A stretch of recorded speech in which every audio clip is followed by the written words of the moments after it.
meeting my future wife. I asked myself if by any chance I ever going to be married, and if I going to marry, how my wife, future wife, will look in it. And this thoughts start to transparent in the glass pane. Young girl, who I never saw before, and mother ran to me, son, are you okay? Are you okay? And I say, oh, why? I say, you white like sheet. And I said, no, I'm okay, I'm okay. And mother instigate, what's going on? So I told her that I saw this young girl picture in the window pane. So she looked at the window and said, no, I couldn't see anything. Well, your imagination. I said, well, it could be imagination, but for some reason it stuck in my mind. The American correspondents come to us. You guys wanted to write to American girls. And I said, well, you have my name and address. Army mailbox, that was our address. And that was it. After occupation of Italy, I arrived to England to finish my education.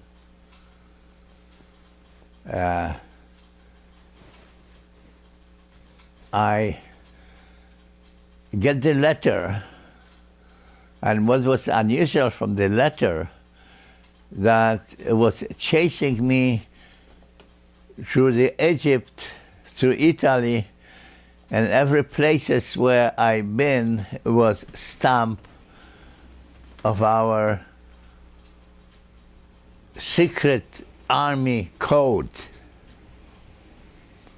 So the envelope was full of the stamps, about 14 or 15 different idea what that letter chased me off. And at that time, I was in short year of college. And I just say, return address was Arcadia, California. I say, I didn't know anybody who was in. Mother told me once, but I took it a little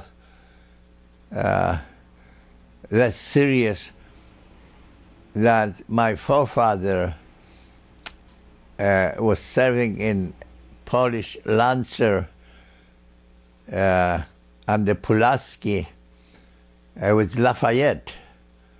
And when Lafayette was invited to America to help American Revolution, our Lancer get with Pulaski, Kazimierz Pulaski. And my forefathers, three of them, was serving in this Polish Lancer.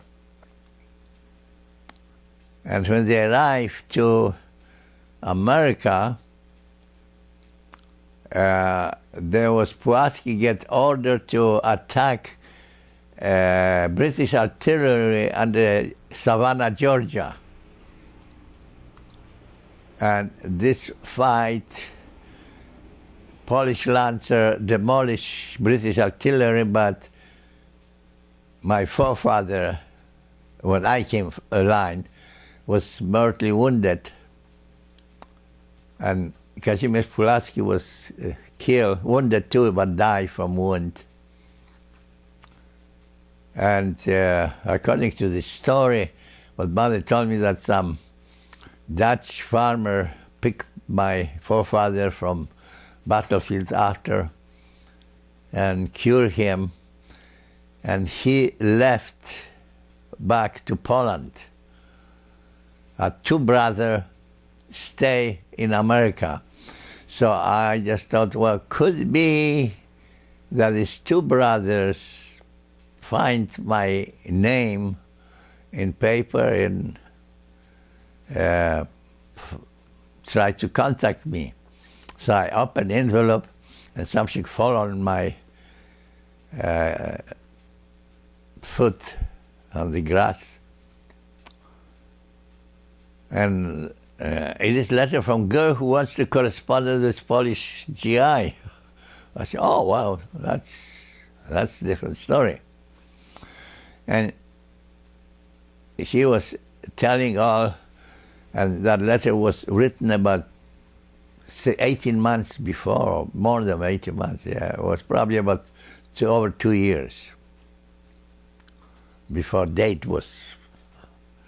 So it chased me through war, occupation of Italy, and to England. It caught me in England. So I was wonder what fell from that letter, and I picked it up and turned, and it was a picture. And when I look at that picture overlap picture what I saw before the war in glass pane window. And I say, ha, that is my wife. So here from the first letter, from the first photographs,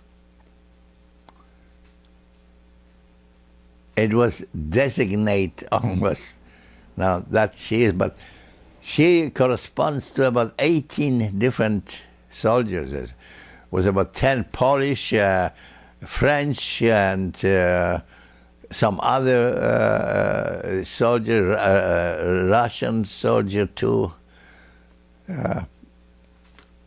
So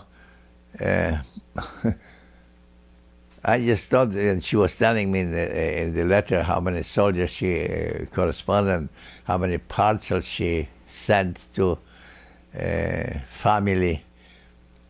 And so I wasn't very sure, but, well, you never know. Different things happen different way. So our correspondence and our thread of correspondence and interest was about classical music. We didn't talk about what normally probably people talk, but composer, why the composer, which one is, and what composer. So we have a very much common interest in classical music and classical composition. And I asked her by any chance she play piano, and she said that's right. She majored in music, and she play piano. I said, that's another step for my wife. Which was my wife should play piano or should like to play piano, whatever. Piano and violin is my favorite instrument, and they really can talk to my soul, and I think to soul on anybody. And with my limited amount of knowledge of English, I have a little problem to touch correspondence. My letter writing was a dictionary on the table and a letter and pen, and looking in Polish, translate from dictionary to English and write in the letter. So what I usually talk was a letter of double Dutch, in double Dutch.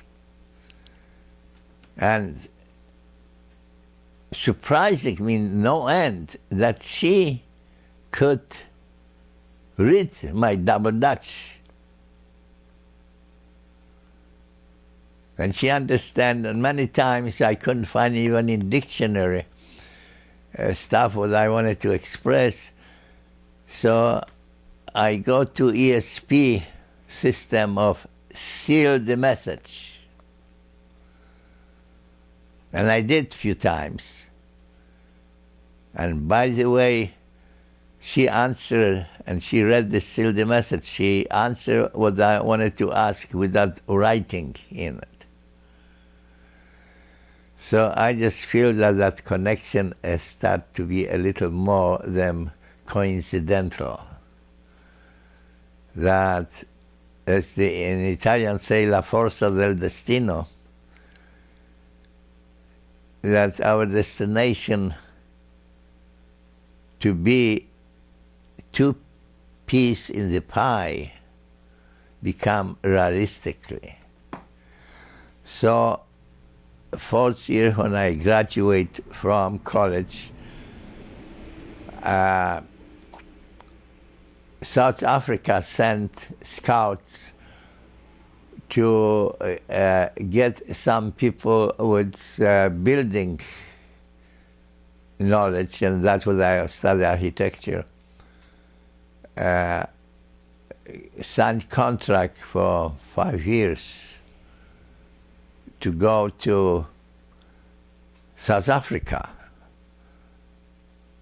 But rules and regulation what I supposed to obey, it was very strange for me and I didn't like it. But the first offer for graduate, what you can do, I wrote to my girl and asked her if you wanted to go with me to South Africa for 5 years. She said, absolutely no. So next interview I have was with Australian guy, and I have a few friends, Australian friends, and I met Australian fighting in Africa. I we liked each other very much. We call them Aussies.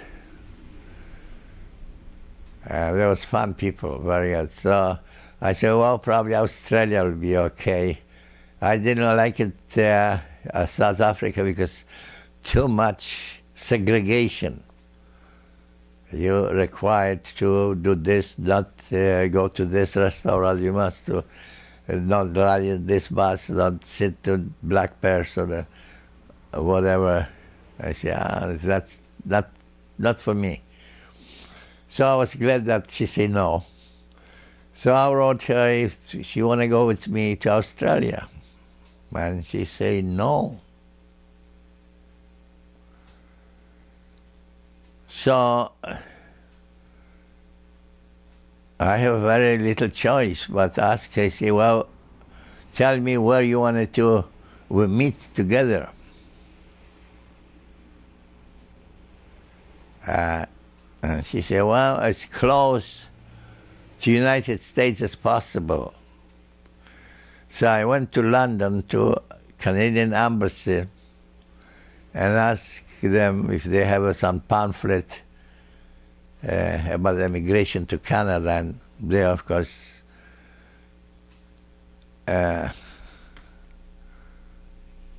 give me pamphlet, and they say, oh, you are very welcome, this and other thing, and do you want to make an appointment for interview?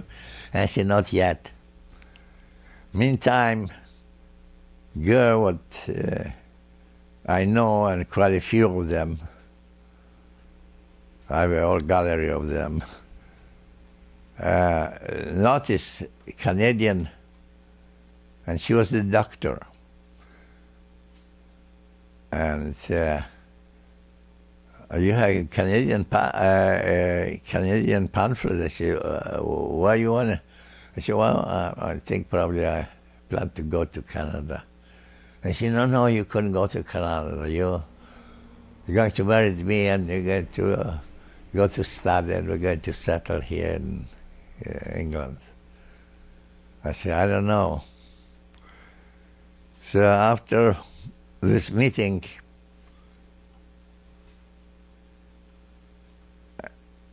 I just thought now, the girl, what that was interesting, is picture on the window pane. Another one is Italian girl in Milan. Now this girl is professional, offer me marriage, say what I should do. So I went to Basilica in London, a huge basilica in London. And it was empty. It was early in the morning, probably about 8, 9 o'clock in the morning. And it was completely empty. I just went to altar and I'd kneel and start to talk to good Lord to helping my decision. And suddenly I heard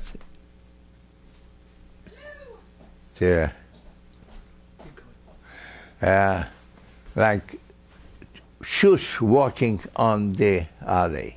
Well, in that big fight in the church, and I was talking to good Lord what to do, because was girl in Italy, Alda, have a nice villa on the Lago di Como.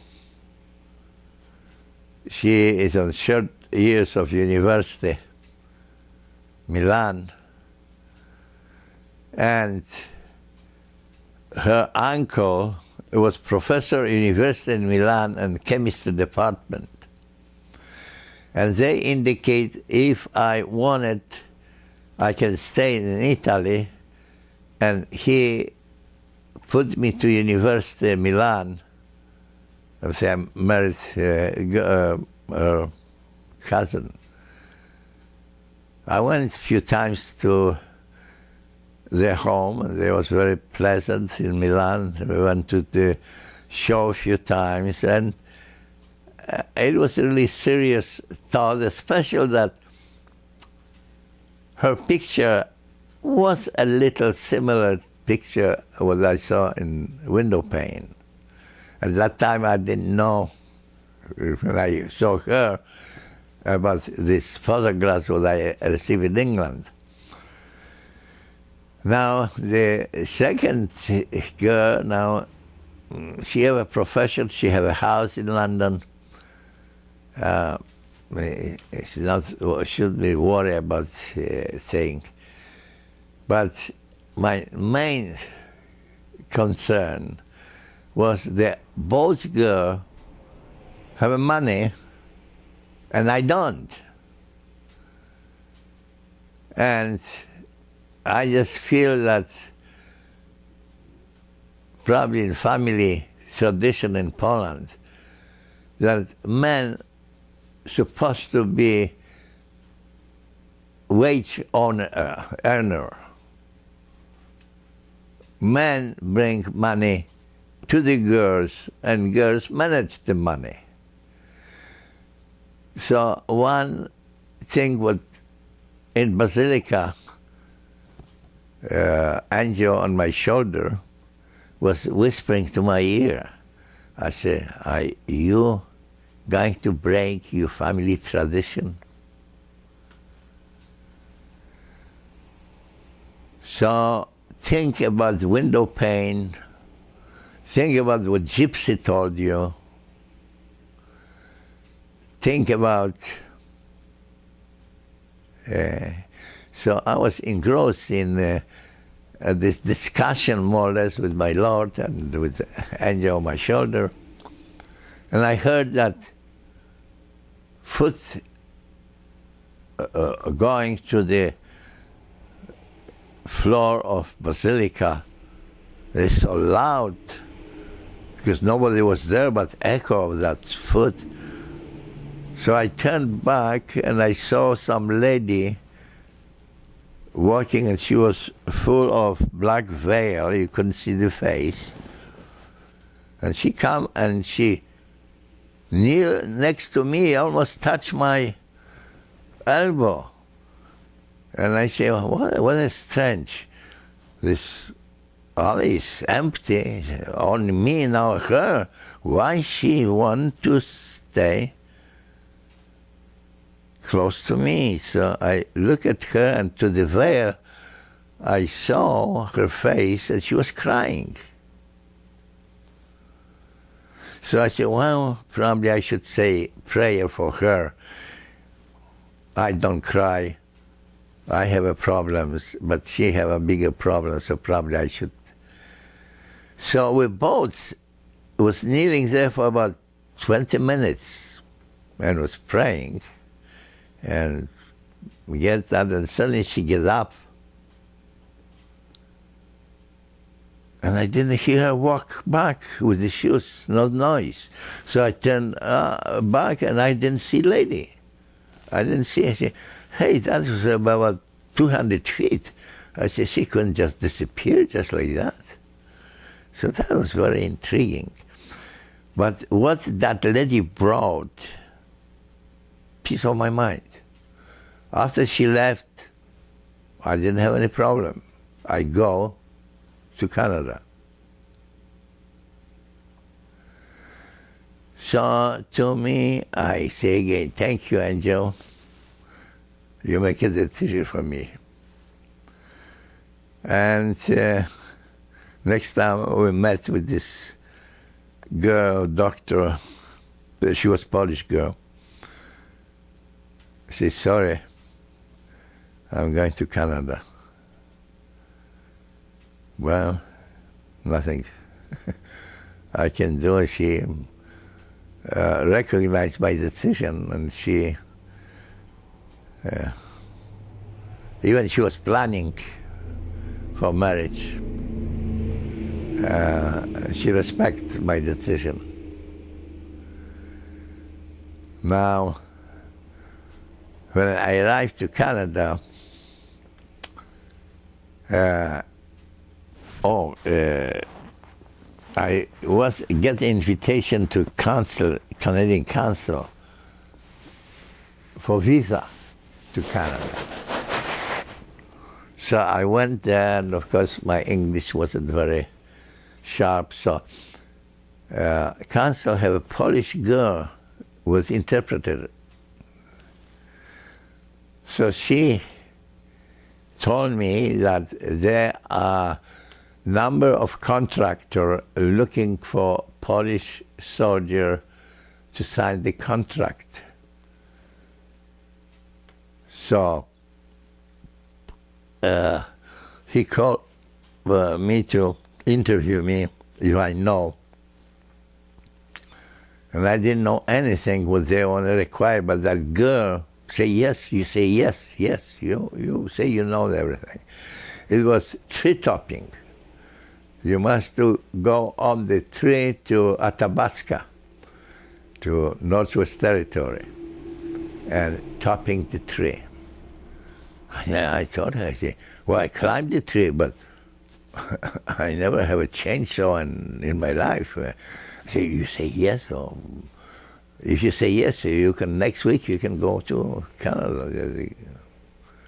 They arrange payment, and they arrange with Army, because Army offer ticket to one-way ticket to. So I say, well, are you sure? You know what you're talking about? I say, well, you look pretty good physically. You shouldn't have any problem. So I say, okay. So she was translating anything what I didn't say. Because I didn't know. I say, yes, yes. That's all what I say, yes. He said, ask question, I say, yes. Yes, yeah. So I get the ticket, and they say it was 10 days. Portsmouth, or Liverpool, I think Liverpool or Portsmouth, I think Portsmouth, and Aquitania. So this, I traveled to Edmonton, Alberta. We arrived to Halifax after 4 days. Very bad weather. the waves was so big that you couldn't see a ship. Aquitania was a big ship, 4-stack ship. And the wave was, everybody was sick. Even crew member, every place was the ropes, and you must walk on the ropes, you know. And I didn't get sick till I go to bathroom and I saw everybody vomiting, and I said, oh my God, so nice not vomiting too.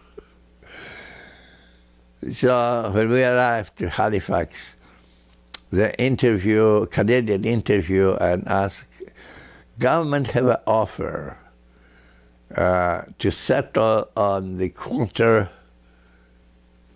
parts of 240 acres, I think it was. But you must to clear it up, was all forest, 1 acre a year. And they give you $10,000 to buy equipment for clearing up. After you clear 5 acres or something like that, you get for 99 years properties, used for 99 years. And I say, 99 years? I say, could I give that property to my children? No. He said, government own that property. You see, hardly you can live to 99 years. So, especially now you are 29, you see, the people here don't live over 100 years like that. So I said, no, thank you, I have a, oh, they say, oh, you have some contract with contractor. I said, yeah, we have a. So they say, okay. So they pack us to the train in Halifax, and we went 4 days, traveled by train to Alberta, California, Edmonton, Alberta. And of course, I came to Edmonton, Alberta. I was trying to find some Polish people there, and I go to a restaurant with running by Polish guy married Ukrainian girl, and they have a 2 daughters. And the 2 daughters, one daughter was older, but was ready to be married too, and one younger daughter. So I was sitting, and they said, well, where are you living? And I said, I'm not living, I just arrived. And then they said, oh, well, I have a friend here who can get you overnight, and you can go there. And meantime, on the railway station, the contractor sent some policemen or whatever, they have some unit, to get us to this place of contract. So they couldn't go because I disappeared. So next day I slept with his friend there in this house, and next day we go for breakfast, and here policemen come and say, are you so and so? And I say, yes, I am. I say, well, you must go to railway station because a train will go to Whitehorse, almost like Whitehorse, Alaska. So I said, okay, I didn't finish the breakfast, I went there. And I have this, like in England, summer clothes. I didn't have any winter clothes, nothing. And I didn't have any money, except the English couple, I stay with them, loaned me 10 pounds. At that time, 10 pounds was 45 Canadian dollars. So as soon as we arrived to Whitehorse, it was snow about 3 to 4 feet high. I say, oh my gosh. So they give us barracks from railway station, was probably about 200 feet. Barracks were accommodation for us, beds and food and stove like this stuff here to keep warm. And they say, well, that was Friday, I think, yeah. So I say, well, Saturday we don't work, Sunday we don't work, Monday you must start working. So we ate, the food was fantastic, yeah. It was very good food, but because, so what work, Monday, what is work? So they selected two of each, and give us the Barker knife, and say, you're going to debark railway ties. So I say, what is railway ties? I was ignorant about this stuff. What's railway? So, oh, well, we're going to show you how to debark and I guess bark. So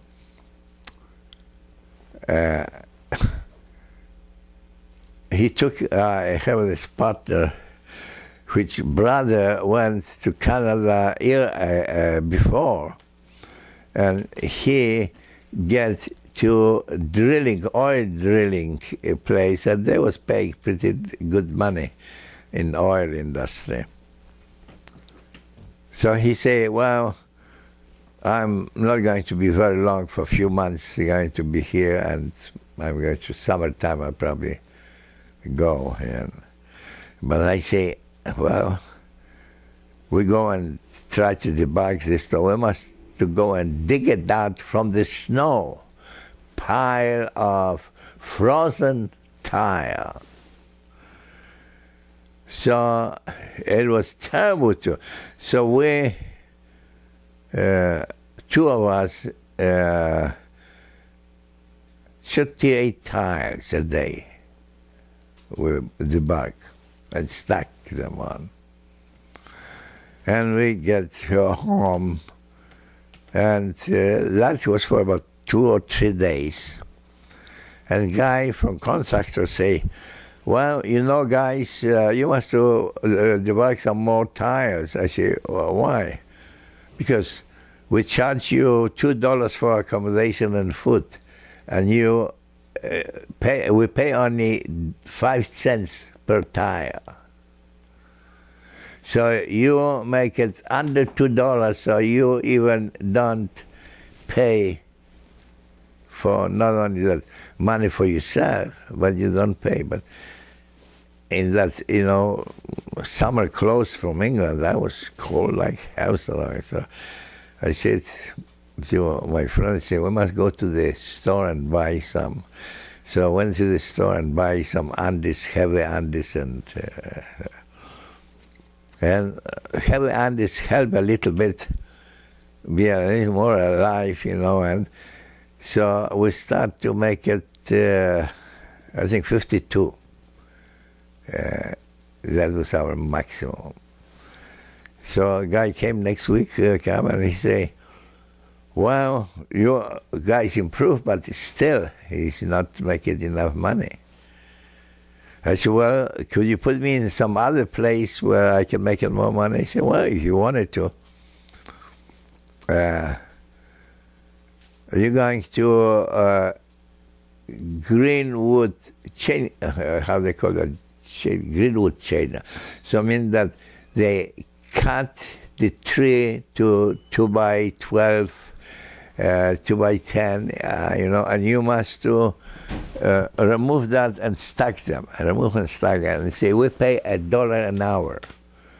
So if you work 8 hours, you earn $8, $2 from your food, so you still have $6.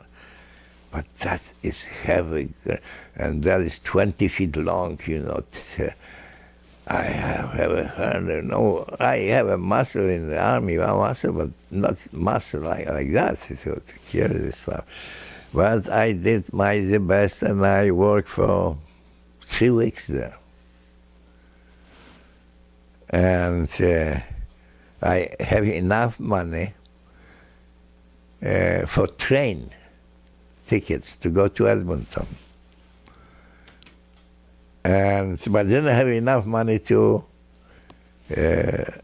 buy food, so my neighbors, what I worked previously with it, he said, I loan you $20 or so. So with that money, I sit in the car and train and go to Edmonton.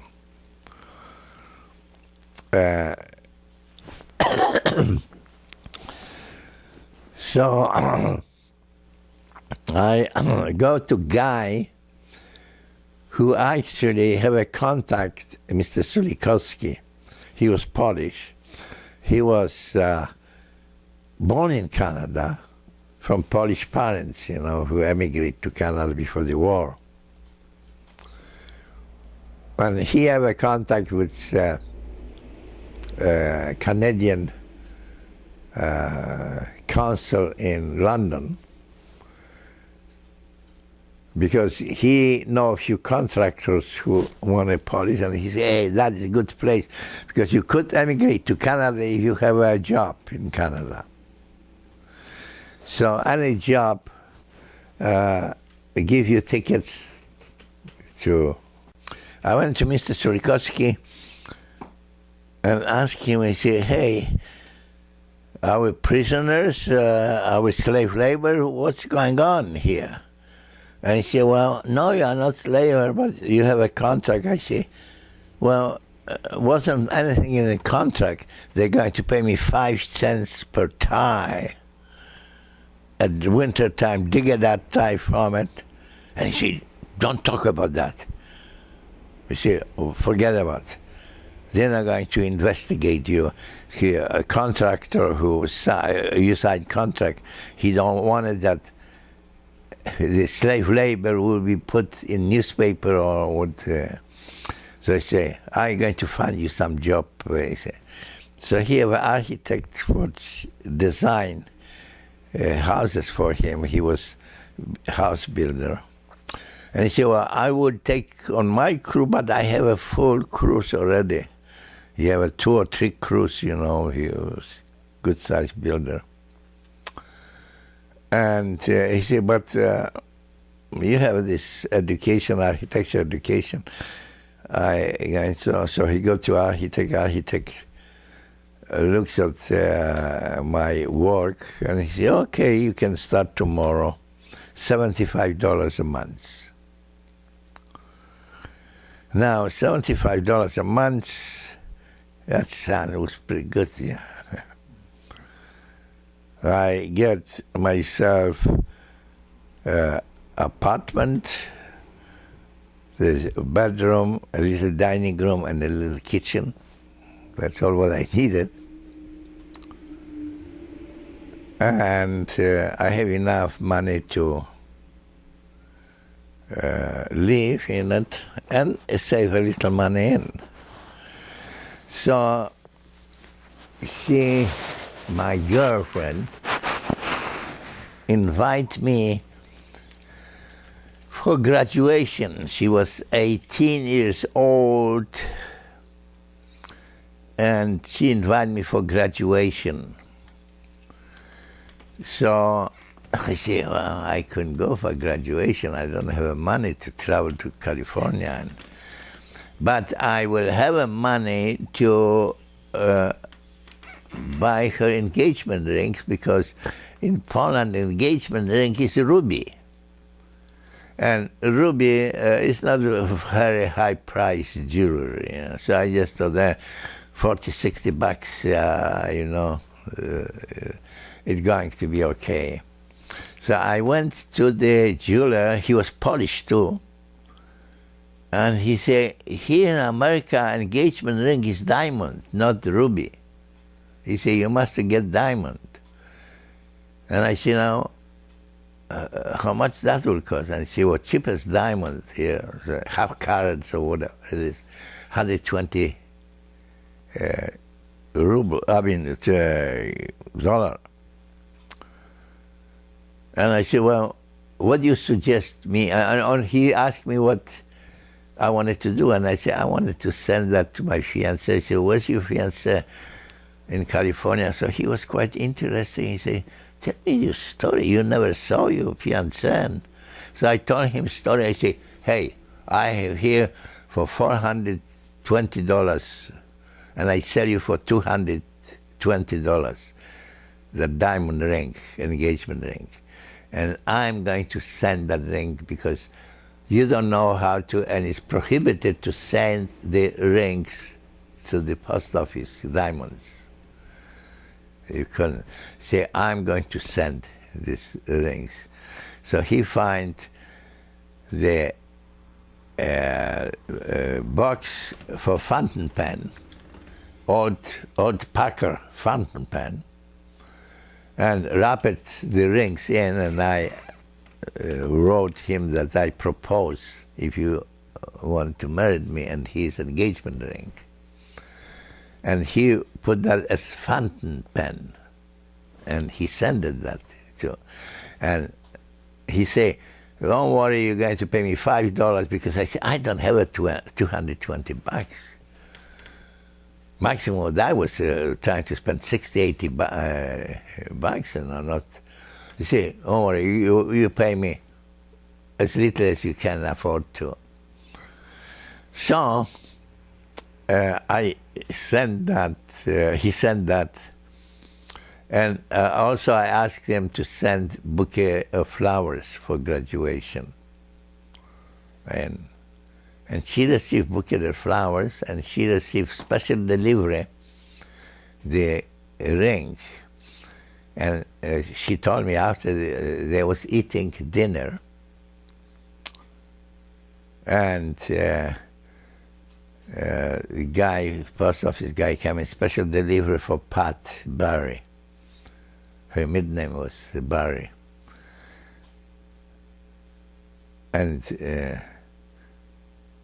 father said, her stepfather said, oh, I will go and she said, no, that Pat must have signed that. So she went there, and she had here a fountain pen, and so her stepfather say, hey, what do you have that? She said, oh, fountain pen. So she opened, and here's an engagement ring, and asked if you married. So she said she put immediately on her fingers, and he showed. And he said, you're not going to do it, do you? And he started to downgrade it. See, and in certain way I feel for the parents, because they didn't know me, the foreign guy, foreign language. He always say, it's not enough, good enough Americans that you can marry some American guy. Here we have some guy who will kick his bucket pretty soon, but he's millionaire. You can marry him. But she said no, and she just go the same day to post office and sent telegram to me that yes, she accepts and she going to marry me. So I say, okay, so now, but you must wait till she's 18, because parents don't allow her to go because she was under 18, 17. So when she graduated, she was 17 and 4 months or something like that. So we must wait 8 months till. But she decided that she's going to marry. Nothing stopped her. And her mother say, Father, you didn't know him. And she say, I know him better than you think. And her grandmother say, show me his picture. So she showed me the picture, and she say, well, if I was younger, I would go for him too. So grandma was for me, and mother and father was against I understood that very much. They draft her to Navy. So she sent me a letter that I was drafted to the Navy and I'm leaving for San Diego. And I said, now you promised me that you're going to marry. Well, I can marry you after Navy. It was for 2 years, Navy. I said, no, I'm not going to wait 2 years. I said, I'm going on 30 and 2 years will be 32. I say, whatever you change your mind. I say, no. So I say, you tell them that you is engaged, you're going to be married. And so she gives the command. She was in San Diego on the boot camp, the ship, And the command said that, well, we can marry after 2 years. And I said, no, my fiancé don't want it. So your fiancé must produce document to us that he going to marry you. Otherwise, we're not going to let you go. So it took me about 1.5 months to get official document that I am going to marry her and she's coming too. And she was in boot camp for a little over a month or a month and a half. And they have discharged, this stuff, what she have on that, Marines, that give her this stuff and have a discharge paper that she was in Navy for not quite 2 months. But here was the problem now to get money, send her money for getting here. So I start to, from that $75 a month, I start to send her every month $10 and say, put in the bank till you reach a month would you feel comfortable for traveling. And I say, make it enough money, don't buy a return ticket, but have enough money. I'm going to send you for a return ticket. And she said, I'm not worried about the return ticket. I say, I wanted that you save the money. I'm going to send you the money. So I started looking for another job. So I went to lumber industry, to Hayward Lumber in Edmonton, Alberta. And they say, oh, yes, we can hire you, $125 a month. I say, 75 to 125. Oh my gosh. Yeah. So I start to sending her 20, 30 bucks a month, the building up, because 8 months is not very months, And her birthday was October, and she arrived in November. So, how close it was. And I changed apartment, in the same apartment, but it was a little bigger apartment. Bigger kitchen, bigger dining room, and bigger bedroom.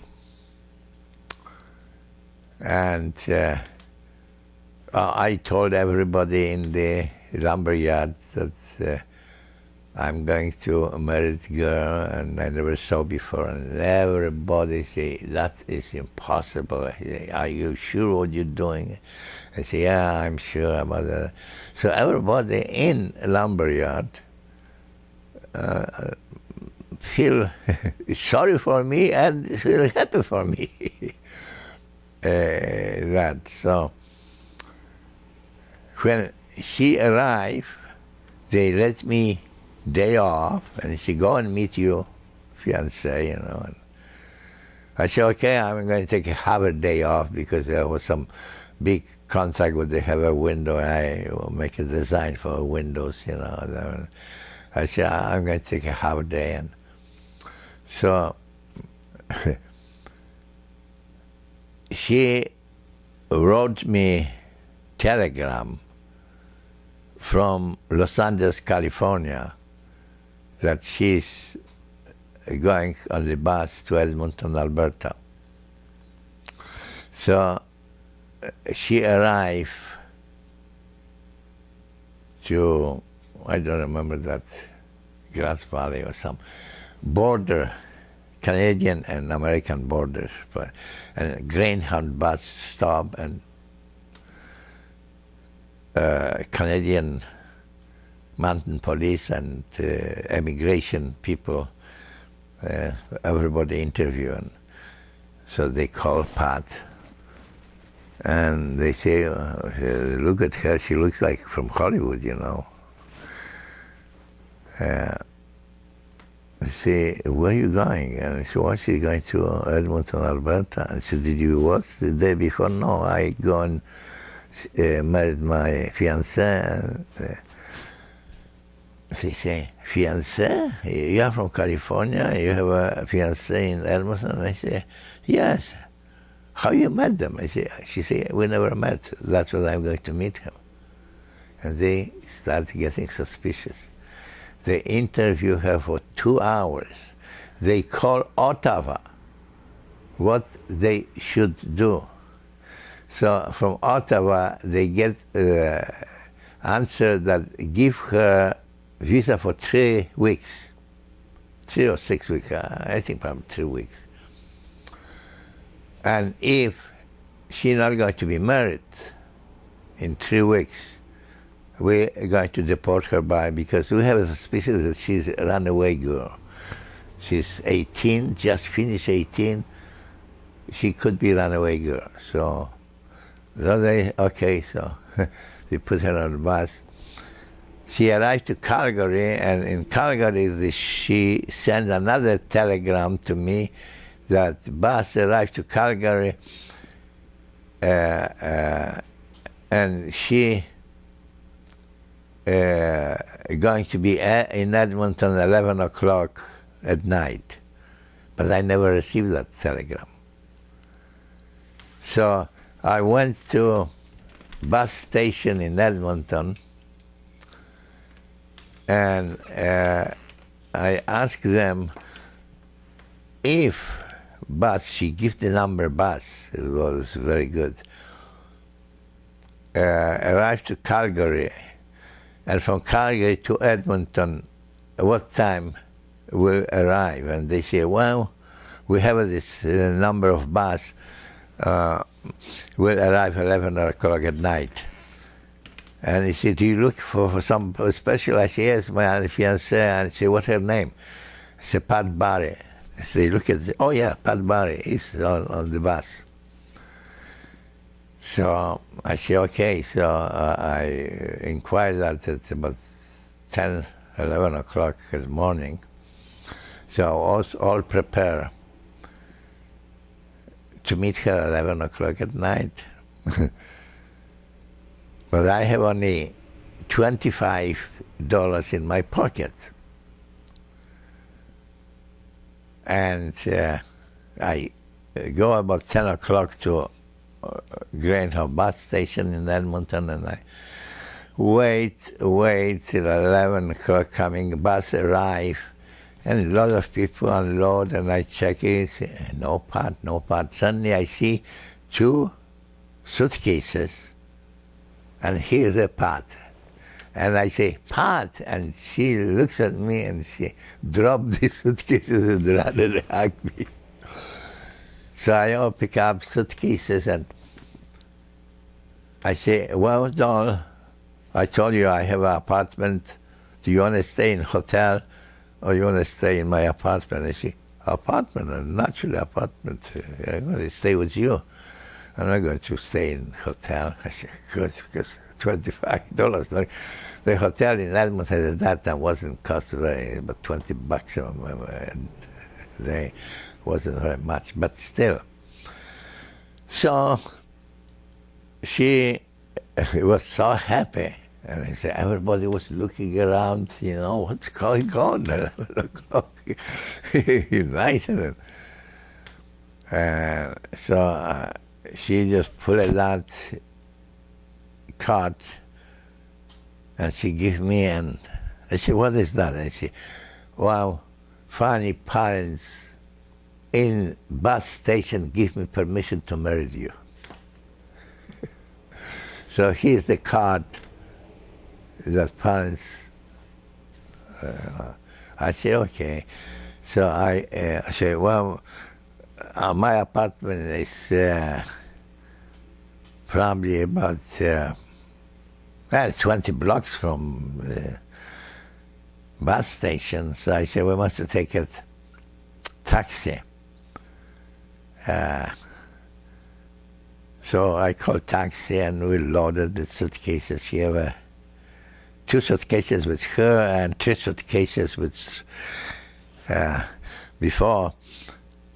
When she accepted my marriage proposition, she started to send her clothing to the post office. And landlady, who usually was cleaning my apartment, she saw female clothing in my clothes stuff, and she said, you have a girlfriend? I said, no, I have a fiancée. She's coming and she's sending this. And she said, fiancée? You never saw her? No. I said, oh, that's impossible. I must do that. You know, everybody was curious about that. So, but still she had a suitcase, 3 suitcases in the luggage. So we loaded the 5 suitcases and give direction for taxi driver to go, and we arrived about 1 o'clock. And I asked him how much it cost, and it was $2.40 or something like that. So I reached to the pocket and I give him, and I say, keep the change. And he, thank you, thank you, thank you, thank you. I said, why he thank me so much for it? But I was happy that Paddy's there. So we unpacked, and I said, Paddy, you are tired, you wanted to sleep. She said first, she said, I'm going to sleep with you in the same bed, but not hanky-panky till we're married. He said, are you giving me word? And I said, I do. Till we're married. So we went to the bed that morning, and that was Friday. Saturday I went to buy some grocery. And I go to grocery guy and buy about $18 of grocery. And I reach for money in the pocket, only $5. And I say, now I know why that guy for $2.40, I give him $20. And that's why he said, thank you, thank you, thank you. That was big tip. So I say to grocery guy, I say, I'm sorry, I just left all the money at home and I only $5. And he said, I know you. I was always bringing paper bags, what he packed. I was rolling out, and I was bunch of paper bags I was bringing him back to the store, recycle. And he said, I know you. I put in my books that you owe me $13. You just go. So I went to the, because I was working Saturday. I have that big contract.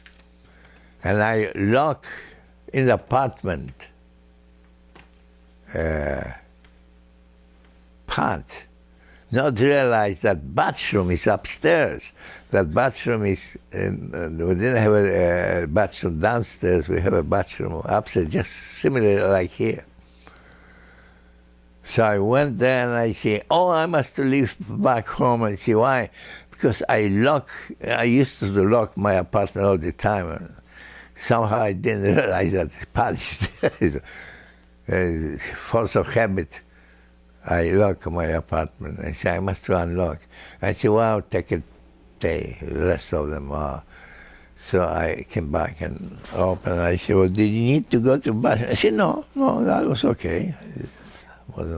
She was already dressed and everything else. So we went and investigate for marriage license and how to do. And of course, the government was closed. So say, you come Monday. So I say, well, okay. So we go Sunday to the church, and I introduce my fiancée to the priest, and I give him the card, and she give him a letter from Monsignor O'Keefe from Arcadia, California, which beg parish priest to don't give the wedding to us, because that circumstance is such a... They probably not even married 10 days. They probably fall apart, marriage fall apart. So please don't give the marriage.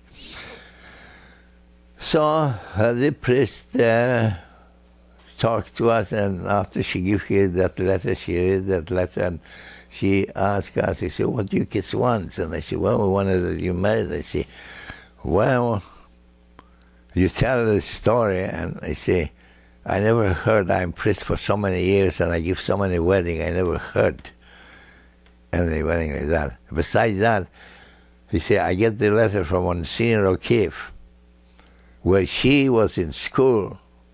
He knows her very well. He gets First Communion, baptized her, and because she was only Catholic in her family. Grandma wasn't Catholic. She was only Catholic in her family. She chose to be Catholic.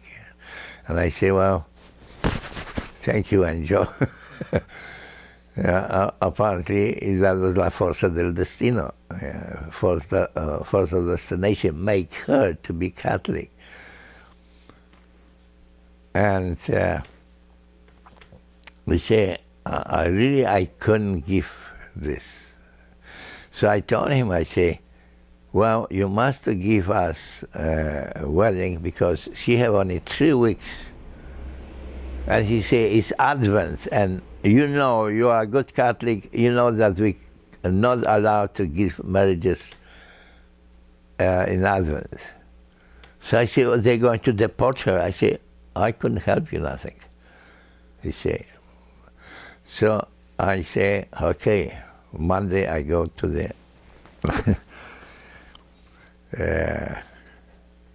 government and ask, did you issue marriage licenses? She said, yes, we issue marriage licenses. When we can marry? And he said, you know, judge who married have a week vacation and he will be next week. I said, next week?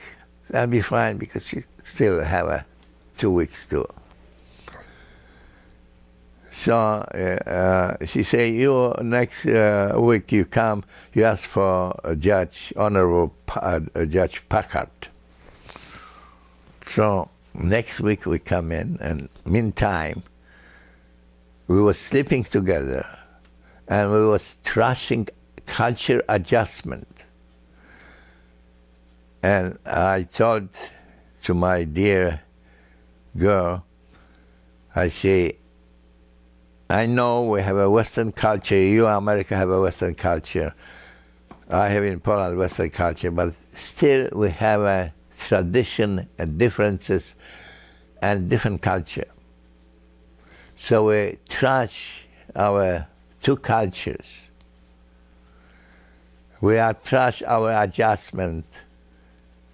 And I say, Don, if you think you are not up to adjust and compromise on our cultures, you can go back home, you have money. And she said, I know, I have money, what you give me, and my grandma give me money for a returning trip if I needed to. I said, well, I think we're not going to need it, but let's make it this. And she said to me, she said, one problem what I'm going to have, that you wanted to, I cook from scratch, and we in America don't cook very much from scratch. We open can and put on, and I said, well, you're going to learn. I'm going to write to my mother to send Polish cookbooks, and you're going to learn. I said, I must learn Polish language. I said, I'm going to translate to you. Don't worry about that. So I said, okay, I'm going to do it.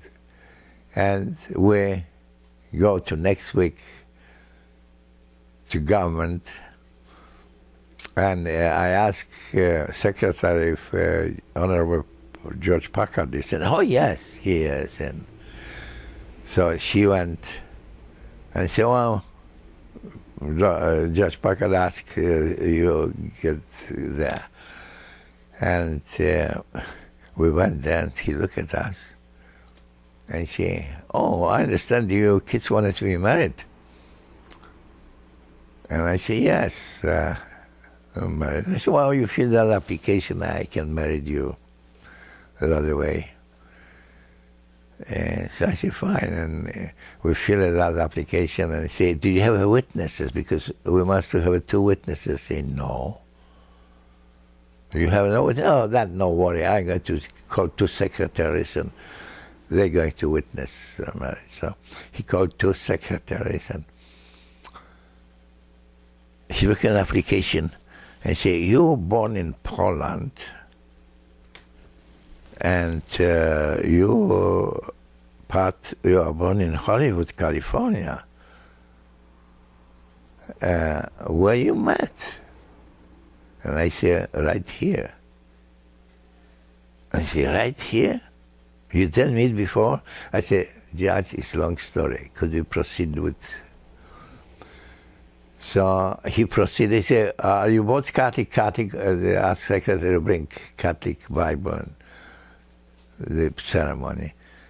And they took it, secretaries go and say, you just get sit down here and tell me all about it. I'm judge for 39 years. I said, first time in my life I perform marriage like that. He said, I want you kids visit me every year and tell me how you get married, how marriage works. And we did that.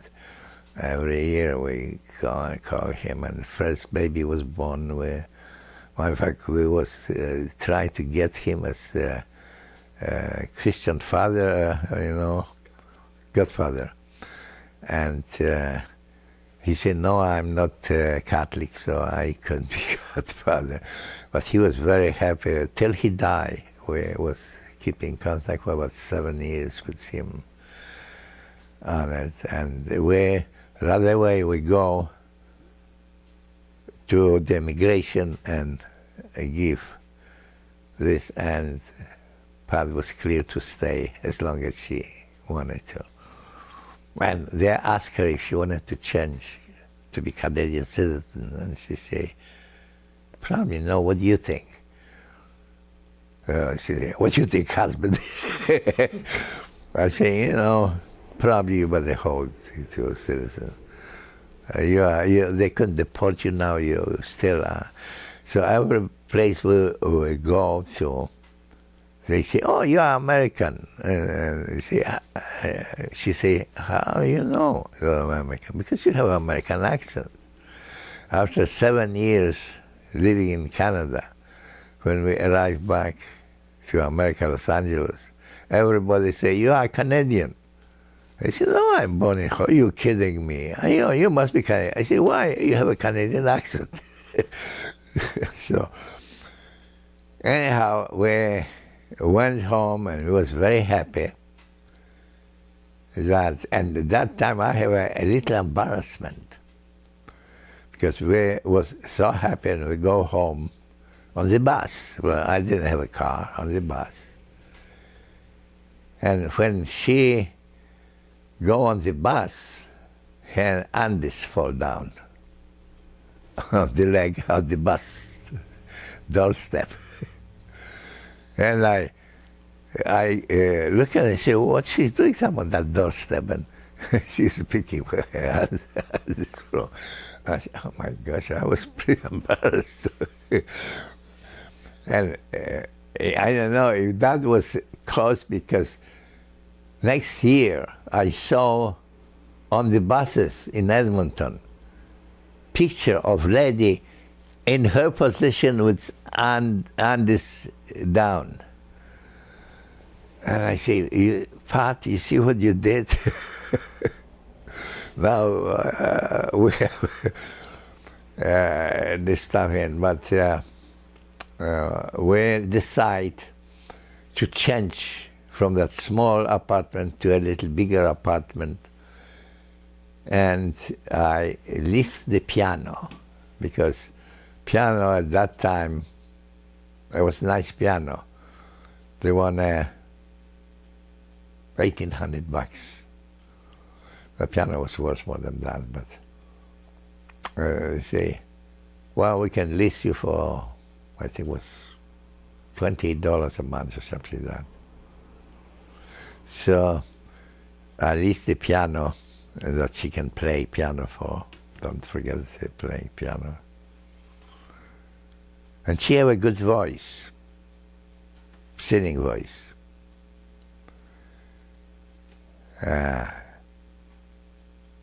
And parents actually want her and send her to school. If you're not going to marry, well, we send you to school and you're going to sing. But they wanted popular music, not popular music, but fox, more or less, romantic music, folklore music. She said, much as I like music, I'm not going to sacrifice marriage.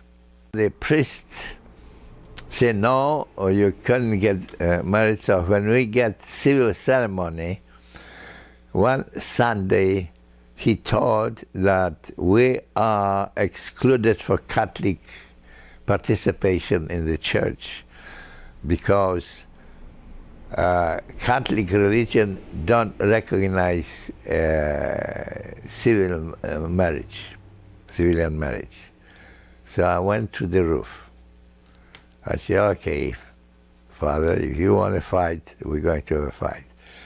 So I told my Mumsie girl, I said, Mumsie girl, call Archbishop in Edmonton and ask for appointment.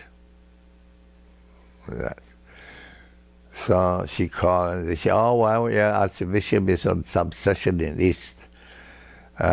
He will be next Tuesday or Wednesday. I said, okay, I'm going to take a day off from work and we go to Archbishop. So the time comes, they have a phone at the Archbishop is back.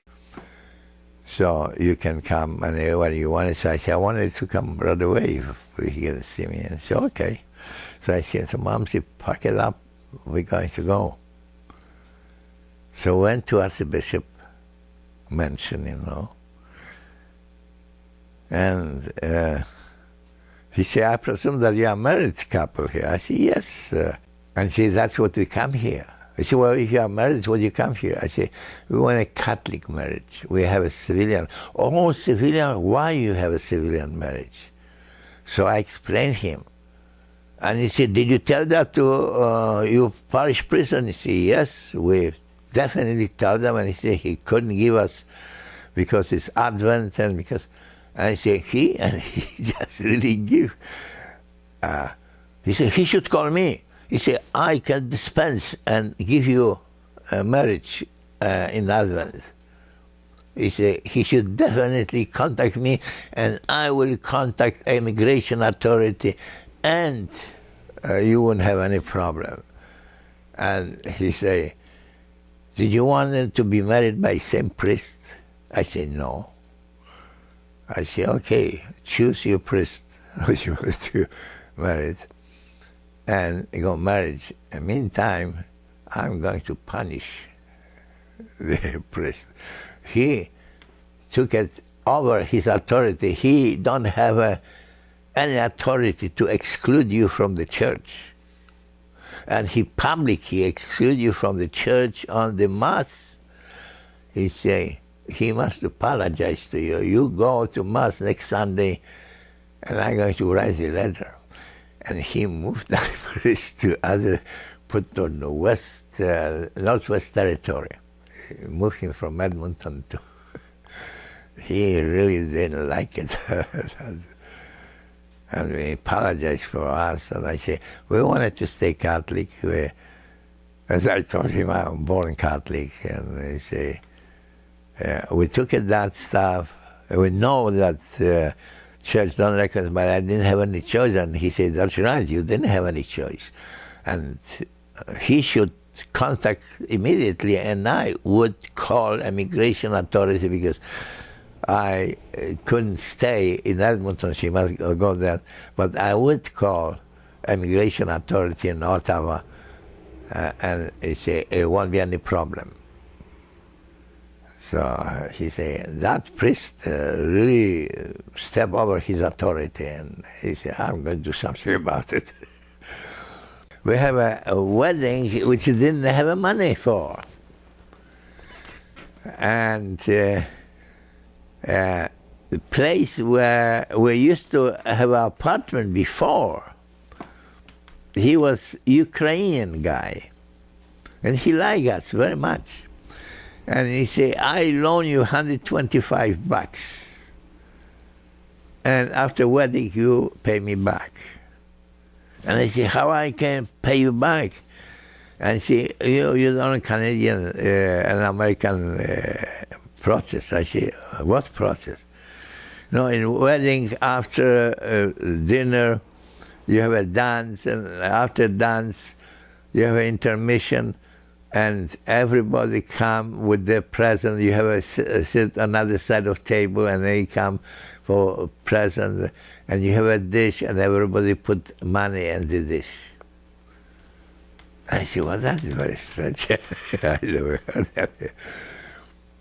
So he said, oh, I'm going to help you. We're going to help you to do this stuff. So we make a date in Polish Hall to have a wedding. And it was hall was about 3 months busy, so we have postponed our wedding, Catholic church wedding, for 3 months. Now that we have a civilian wedding, it was not necessary, it was bound to any, no hanky-panky. So I bought, I remember, about 5-gallon wine, and I prepare that wine, cure, as I say, cure my wine, my family way. We have a special way to cure the wine. And Polish Hall, as present to us, order serving wedding, you know. And it was 75 people show up on a wedding. I didn't know anybody here. Of course, my bosses from lumber, Haywood's Lumber, come in. And with this surf wedding, they have a wine too. They have a limited, I think, 10 gallons or something like that, 2 bottles of wines. The 75 people don't go very good, go first toast for. So I asked them, I say, well, you open my 5, and that was 25 gallons altogether wine. And everybody say, oh my gosh, you are just like in the Bible. You serve good wine after you said bad wine first. Everybody loved the wine. They drink all 5 gallons 25 gallons wine. They all wine because everybody likes that wine. And we have a present with Mr. Sulikowski, who was adopted father who took us to altar, you know, married.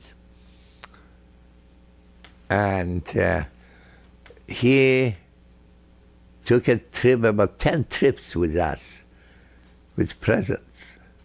Was so many presents, so duplicate. It was a duplicate that we was giving away our presents to some other people who didn't have it. So we don't need 3 iron, 3 cooking stove, table was us and bosses from Haywood's Lumber. No one of them was Catholic, of course. And owner of my factory where I work make it a little speech, and it was telling about how he recognized me and my work and how good I am in work. And I told my wife, I said, you know, he is sugarcoating me. That's probably, he wants me very much too. Well, he was very satisfied with me. So she told me, say, you are my rainbow kid. That's what the snap, when she was telling me and laughing after she put her head laughing. And I said, what is rainbow kid? And she explained me what it was, a rainbow kid, and I said, oh, well, don't call me kid. They gotta call me husband, not kid. But I say, you are my rainbow kid. I found you and there was a rainbow. So we make that decision. Oh, and his wife, my factory owner wife, asked me, where you going to spend honeymoon? And I said, what honeymoon? Your husband told me to show for work tomorrow. I said, tomorrow. And she turned to her husband and he said, how dare you? He said, you must give him at least 1 or 2 days vacation. And her husband said, yeah, but he's important for finish our contract. I said, 1 day, that's it. I'm not going to talk to you if you don't get to 1 day. So he said, okay, you come Tuesday to work. After first year of marriage, I say, Mumsie, I think we should take a vacation and go and meet your parents. She didn't want it to, but she said, okay, let's go. So we went by bus again. Of course, after one year in Canada, you have only 5 days of vacation a week, you know. But going to Los Angeles, I needed at least 3 to 4 weeks. So they say, okay, we give you 4 weeks vacation. He gave us even advance monthly salary because I didn't have enough money, so advance salary. And of course, we collect $328 donation. Present plus 300, almost $400. So I give him $150 what I loan from him and put the rest in the bank. And this advance salary, we have about $500 to go to buy the ticket. Tickets cost us, return tickets cost us $75 each. I mean, both ways. So 2 of us, $150. So we still have a $350 for some money. So we went, and it was big storm because they took us through this pathway here in Oregon, and big storm, snow, and it was closed, highways was closed. So they say, we're going to stay till tomorrow. That was night, about 9 o'clock at night, till tomorrow. Or I say, how long is that storm? I say, we don't know, sometimes 2, 3 days. I say, I'm going to stay 3 days here. I have only short vacation. And I said, no. So what I can do next? And he said, well, next you can get Greyhound bus. That was different line bus going this way. He said, Grandpa bus, go through Grants Pass, Medford. You can take it, the Greyhound bus, coastal line. In 99, and so we went about 10 o'clock at night time to bus in that place. And they said, oh yeah, we have a room to accommodate you. So we changed the buses and go coastal line. And we arrived to Los Angeles bus station. And my wife say, let's surprise them. I say, okay. I say, we'll watch when they come in. I'm going to hide behind you, that they don't see me, and they couldn't recognize you. So she said, oh yeah, they are coming to the doorway. So she jumped behind me and hide behind me. So they look around, and my her stepfather sit on the bench. My mother, her mother was looking around me, and I say, lady, do you look for somebody? And she looks at me and that, and almost want to hit me, or call police. So I grabbed Patty, and I say, come on, Patty, and she hugged, and she was very happy, and we drove to Arcadia and to arrive probably about 11 o'clock, and Nana was greeting us, was sitting, she was about 80 at that time, and greeting us, and all night was sitting and talking till next morning.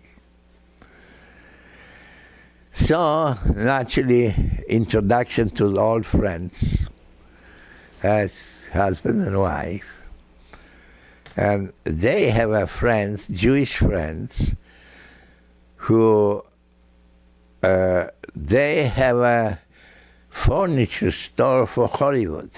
For all actors in Hollywood, they selling furniture. And they have a fantastic, they took us to their house, they have a fantastic house. They took us to the dinner to Hollywood, where all actors was dining there. And they took us and introduced us to few actors. Of course, Pat know quite a few actors because her cousin was Miss California.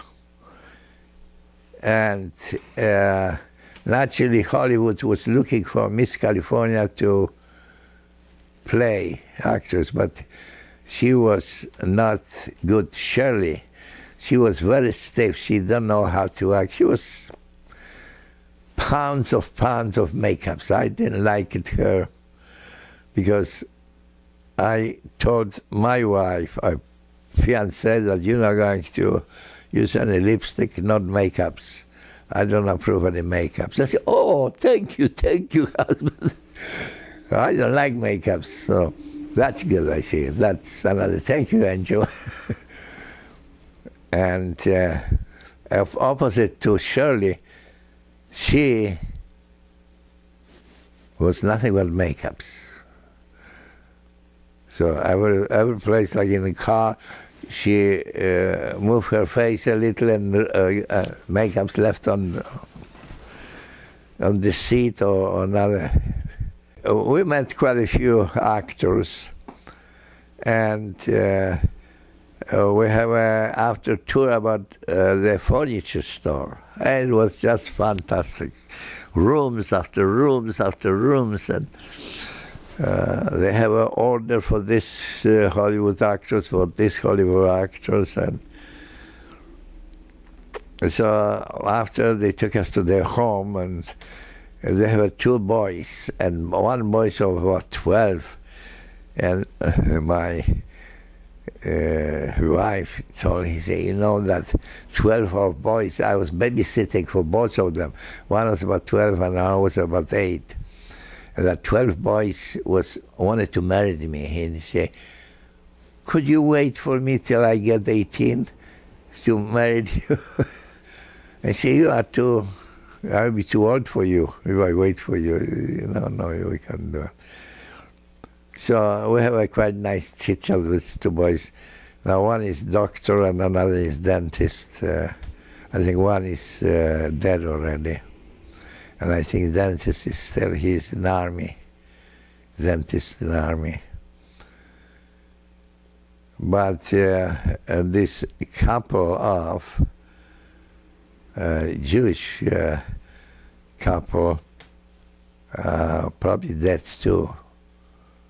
And they was very nice, friendly. So we went to meet another friend, and he was Australian GI, and he was fighting on the top rope, and I said, oh my gosh!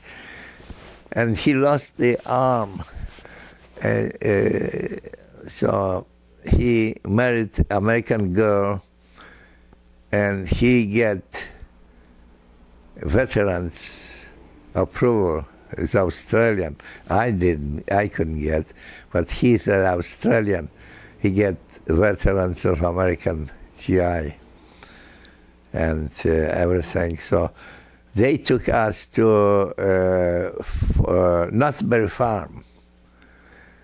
And Knott's Farm, they make an arrangement. There was newspaper printed that the Patricia Barry and Maciej Lesiecki from Canada is married and visiting Knott's Farm, and all this big article about, I still have it, this article about, so we went there, and after we went to Disneyland, at that time was in Anaheim, opening of Disneyland, so we went to open of Disneyland.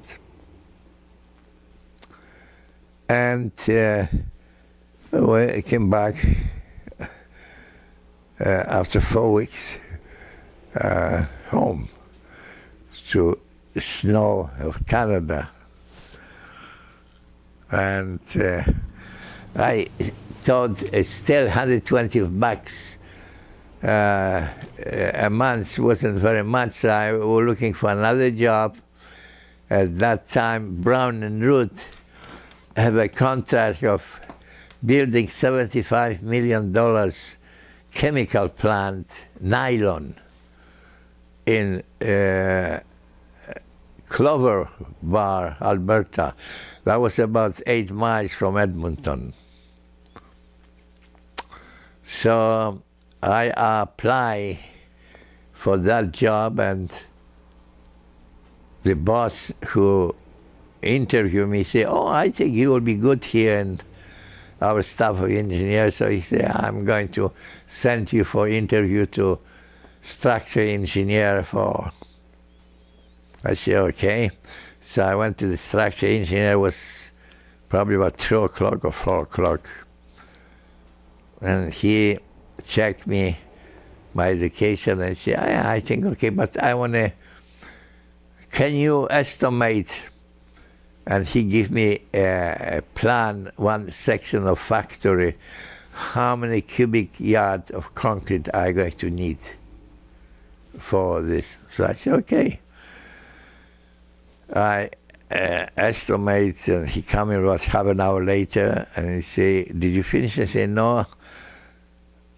I said, why, you have a problem? I said, no, I don't have a problem, but I'm checking myself back. But I'm checking myself back. And she said, oh, you're checking yourself back? That's unusual. So I say, how long? I say, well, 15, 20 more minutes. So he come after 20 minutes, and he look and he say, I miss only 2 yards of cement. And that he say, you can start tomorrow. So that's what I started. They give me car to drive, truck to drive, because I didn't drive. Last time I was on occupation of Italy. I didn't drive. In England I didn't drive, so I was a little rusty. And so, but they say, hey, you must. So I always pick up my boss, because he gave me his truck, and he have a car, but he say, you know, in snow I don't like to drive in my car. So could you swing and pick me up to, and I was shocked actually, and I was flabbergasted. When I go first time to pick him up, and I knock it down, door, and he is open lady who's half naked. You know, everything transparent, you can see like, I say, well, she was frolic. Oh yeah, he's my husband. He said, you go pick him up? Yeah, I say, yes. Oh, come on in, you have a cup of coffee. So she invites me to, and she was in that leisure, what was so brilliant, so transparent that you can see everything, you know. I was shocked, because that wasn't Polish culture. And so we went to the work, and Jim Florek started say, oh, my wife give you a shock? I say, yes. Because I say, well, forget about our American culture, don't pay too much attention to this stuff. So I say, fine, but when I came back home, I say, well, John, I know now what you're talking about, you culture. And she said, what happened? I told her, and I said, oh, well, that is normal. I said, that's not going to be normal in our life. When you're going to answer the door, you're not going to answer the door in skimpy stuff like she was wearing. That is not in. He said, okay, I'm going to do. Remember, I'm still an American girl. I say, I know, and I give you probably 3 years to adjust to it. So we have a fun. She was always a sweet girl. We went a number of times to picnic on a river. In Edmonton, have a Saskatchewan River. It was nice, a lot of blueberry bushes and blackberry bushes and strawberry. And we went there and have a nice picnic and go to the lake. And I went hunting, quite often hunting. And I looked for another job to design houses.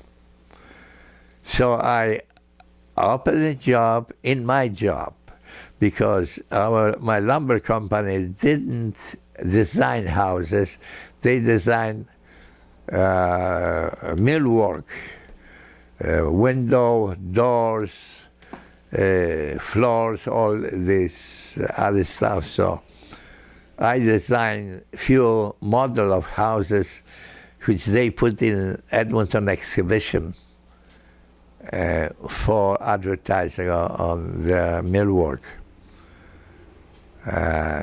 So I say, well, could I come here Saturday, and then if I have a Sunday, you have all equipment, I don't have any equipment, you have all equipment here. I say, oh, sure, as long as you don't work on our time. So I have a job on Saturday and Sunday, design in my office in lumber. Yeah, that's brought me to about over $280 a month. But the Brown and Root pay me $350 a month and they told me that they couldn't pay me more salary, but you anticipate a lot of overtime. I said, well, why couldn't be salary? And he said, because we have an agreement with Canadian government that we couldn't pay bigger salary for Canadian citizens than our standard in Canada. And at that time, standard in Canada was $350 a month for engineer. But my overtime many times come to $1,500, $2,000. So I make quite a good money. And so they was pretty satisfied to the point that they was trying to take an advantage of me, what I didn't like it that. They asked me to design few facilities for spinning machine for nylon, and a refinery was about 12 miles from our plant. So I must design line to fit these facilities.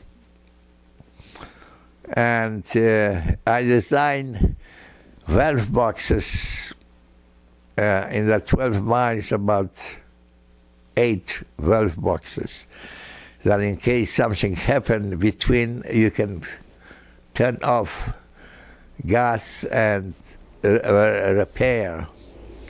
And the boxes I designed from reinforced concrete.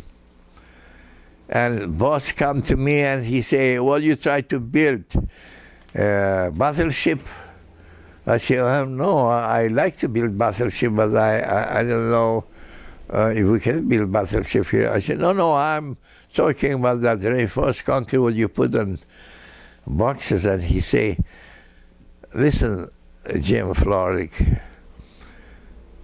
you are American engineer. You don't know this territory. I am here living for about 3-4 years. I know that soil. That's why I designed. I said, no, I wanted to wooden one. You realize what that reinforced concrete 8 boxes will cost us? An arm and leg. He said, no, you design in wood. And I said, no, I'm sorry, I don't know how to design wood. I'm design structure. So he gave the design to somebody else. And he said, design 8 boxes, 12 boxes from wood. And plant was finished and supply gas, everything was hunky-dory. Till the springtime, rain come for about 10 days, and 4 boxes collapsed. Turn the gas off, and all equipment was frozen with nylon. They spent $128,000 to clean the machine from the boxes, when they could only spend $28,000 for concrete, reinforced concrete boxes. They didn't, and Froley come to me and say, do you have a battleship? I say, what battleship? I say, well, that boxes. I said, no, I throw away. You didn't want it, so I throw away. I said, why? I said, because we want it for insurance. I said, no, wait a minute. Insurance will come and see wood boxes, and you wanted me, as designer of that line, to say, oh, well, we can say the car. I said, no, you can say that. I don't have all this stuff. Oh, I'm sorry. You must swallow a pill. And next project, what I didn't want to do was repair shop, tractor repair shop. Was big, about 200 feet by about 32 feet wide. So I designed and all inside walls was built with asbestos. Well, he ran to me again and he said, "Don't you know how to design?" I said, "Why?" I said, "You know how the asbestos would cost us?" I said, "Yes, but you know what's going to be repaired? Tractors full of gas, full of explosive and full of flammable stuff." And she said, "I don't care, I wanted to use a redesign." I say, "Well, no, I couldn't redesign because I don't feel it is safe." And he said, "Oh, wow. Yeah, that's like with the one of those boxes. Yeah, I must give to somebody else to design." So somebody else designed for the wooden. Guess what? 8 months later, the fire, they lost 3 tractors, 4 trucks, and Frolic ran to me and he said, "What do you have this design of?"